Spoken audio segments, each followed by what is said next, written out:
খুব অন্যায় হচ্ছে এগুলো। এবং ডাক্তারদেরকে গিনিপিগ বানাবেন না। বাংলার মুখ্যমন্ত্রীর কাছে, বাংলার খোকাবাবুদের কাছে, যারা যারা মাথায় আছেন সরকারে, বাংলার চিকিৎসক সমাজকে আপনারা গিনিপিগ বানাবেন না। চিকিৎসক সমাজ হয়তো সম্পূর্ণভাবে আপনাদের কাছে আত্মসমর্পণ করেনি, তাই আপনাদের রাগ প্রতিহিংসা নেবার ইচ্ছা থাকতে পারে, কিন্তু আপনাদের এই প্রতিহিংসার রাজনীতিকে বাস্তবায়িত করতে গিয়ে বাংলার অগণিত গরিব দুস্থ মানুষ তারা চিকিৎসা থেকে বঞ্চিত হবে, এটা কিন্তু স্পষ্ট। অর্থাৎ তৃণমূলের নেতাদের আক্রোশে পড়ে একটা ভালো চিকিৎসক যে সমাজের সেবা করতে যায়, তার উপর যদি কোপ নেমে আসে, তাহলে সমাজ ক্ষতিগ্রস্ত হয়।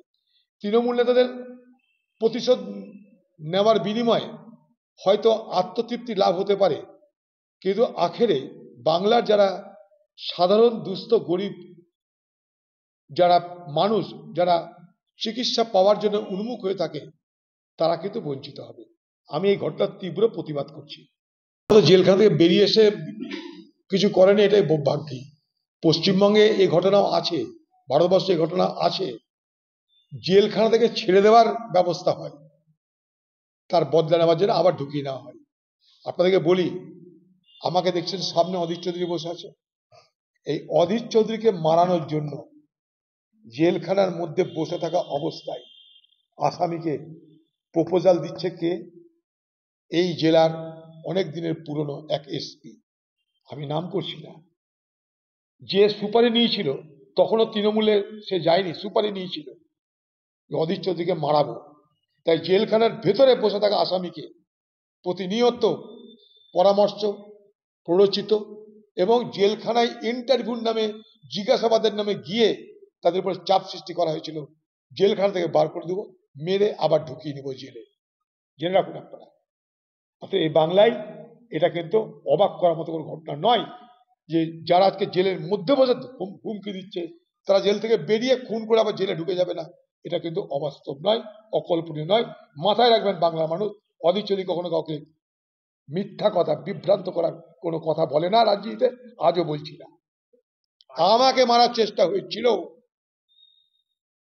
এত বড় কথা বলে দিলাম আমি। মাথাকে এই নিয়ে সারা বাংলা জুড়ে এবং তৃণমূল দলের মধ্যেও বেশ কিছুদিন ধরে নানা প্রশ্ন, নানা বিতর্ক, নানা শঙ্কা ঘুরে বেড়াচ্ছে। তৃণমূল তুমি কার? তুমি মমতা ব্যানার্জির না তুমি খোকা বাবু? এ প্রশ্ন বাংলার মানুষের কাছে, বাংলার মানুষের দরজায় পৌঁছে গেছে। তৃণমূল তুমি কার, এই প্রশ্ন বাংলার দুয়ার পর্যন্ত পৌঁছে গেছে। কখনো বলছে আমি শেষ কথা দিদি, আবার খোকাবাবু দলের লোকরা বলছে না, আমাদের খোকাবাবুই শেষ কথা। গোটা তৃণমূল দলের অন্তর্দ্বন্দ্বের প্রকটতা আরো স্পষ্ট হচ্ছে। তাই স্বাভাবিকভাবেই তৃণমূল দলের দখল নিয়ে তৃণমূল স্তর থেকে উচ্চ স্তর পর্যন্ত একটা লড়াই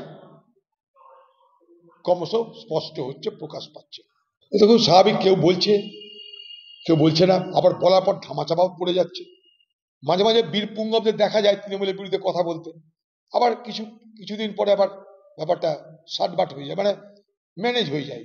তৃণমূল নেতা তাকে ডাকবে, গুরুত্ব দেবে, তৃণমূল নেতা তাকে নিশ্চিত করবে কোনো ভয় নাই, চিৎকার করো না, তোমাকে যাতে বা দেওয়া হবে, থেমে যাবে। দেখবে সাপ যখন ফলা তুলে সে পরে তোমার একটা কিছু দিয়ে দেয় তার মাথায়, এই যে দিচ্ছে, মাঝে মাঝে দেখবেন হঠাৎ বীরপুঙ্গবরা জেগে উঠে, দেখবেন কতটা প্রতিবাদী, কতটা বিপ্লবী। কলকাতায় ডাক পড়ে, মাথায় ঠেকিয়ে দেওয়া হয় কিছু তাবিজ, বলা হয় যে ভাই তোরা থাক, চিৎকার করছে, যা পাবার পাবি, দেখবেন আবার থেমে যায়, সব ফনা ওঠানো বন্ধ হয়ে যায়। এটা তাই কোনো উদ্দেশ্য আছে মনে হয়। তৃণমূল দলটা নজির হয়ে যাচ্ছে আস্তে আস্তে। তৃণমূলের বিরুদ্ধে বাবাল করো, নেতারা ডাকবে, সেখানটায় সমঝোতা হবে, ফিরে এসো, বলো সব কিছু ঠিক হয়, all is well. Budget for demand for grant. এখন হুইপ জারি করার অর্থ অনেক কিছু হতে পারে। কোন একটা বিষয় আলোচনার জন্য হুইপ জারি হয়, সে আলোচনায় ভাগ নিতে হবে, ভোটাভুটি করাতে।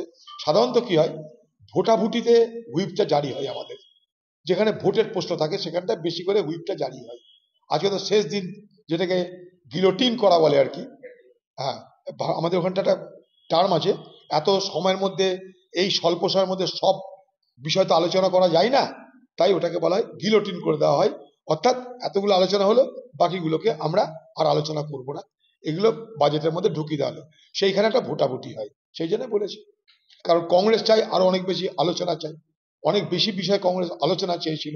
কংগ্রেসের দায়ী মতন আলোচনা তো হচ্ছে না, এখানে সরকার তার নিজের মতন করে আলোচনা করছে, ফলে বিরোধীদের যে মানুষ, বিরোধী যে মতামত, সেটাকে সেখানটা ধামাচাপা দেওয়ার চেষ্টা হচ্ছে, তার বিরুদ্ধে হতে পারে।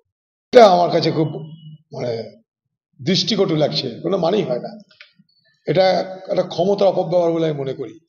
কারণ আইপিএলে যারা মাথায় বসে আছে, তারা সমস্ত সরকারি দলের বড় বড় রথী মহারথীরা। তাই ক্রিকেট প্রেমী কলকাতাকে এবং বাংলাকে বঞ্চিত করে আসামে রামনবমীর নামে এই আইপিএল ম্যাচ নিয়ে যাওয়াটা চরম অন্যায় বলে আমি মনে করি। বাংলার মানুষ ক্রিকেটের সময় দেখেছি আমরা, ক্রিকেট জ্বরে ভোগে। এই রকম ক্রীড়ামোদী মানুষ ভারতবর্ষের আর কটা রাজ্যে পাওয়া যাবে জানা নাই, কিন্তু বাংলার ক্রীড়ামোদী মানুষকে বঞ্চিত করবার কোনো প্রচেষ্টার তীব্র প্রতিবাদ করছি।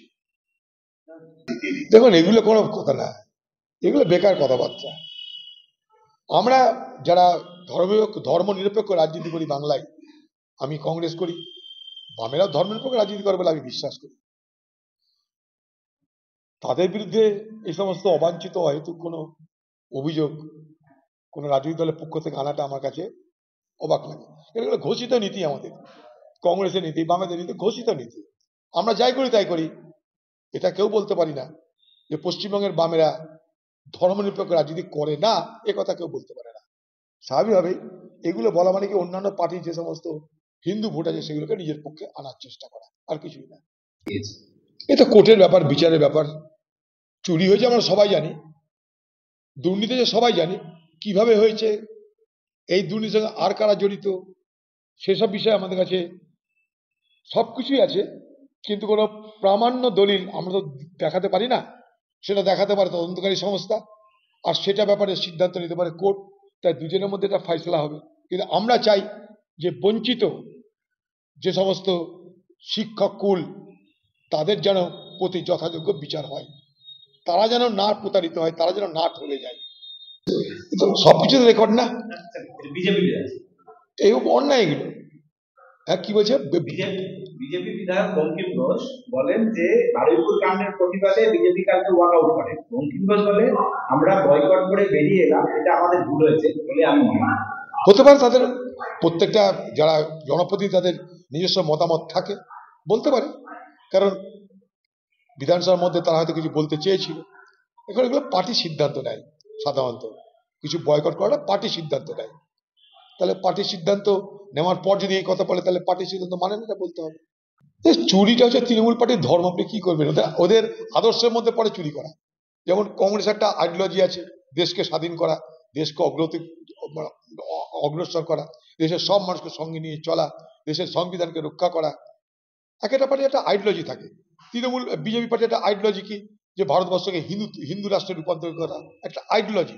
যে তৃণমূল দলের আইডিওলজি এই মুহূর্তে যেখানে যা পারে চুরি করে খাওয়া, এই তো কথা। আমরা এখানে আমাদের ক্ষমতা অনুযায়ী লড়বো, আমরা নিজেদের শক্তি বাড়িয়ে এগিয়ে যাব। সেটা সব কাগজে বেরিয়ে গেছে আমাদের ওখান থেকে।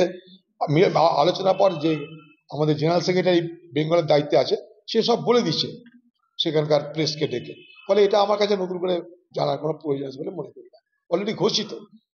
কোন পার্টি কোথায় কি করছে আমার জানা নেই, কোথায় দিল্লি বোঝাচ্ছে, কোথায় গিয়েছে, দলের অন্তত থাকতে পারে। এটা কোনো আমার আমার আমার জন্য এটা কোনো ইস্যু নয় বলে আমি মনে করি। তো হবেই, বঞ্চিত লোক তো করবে এগুলি।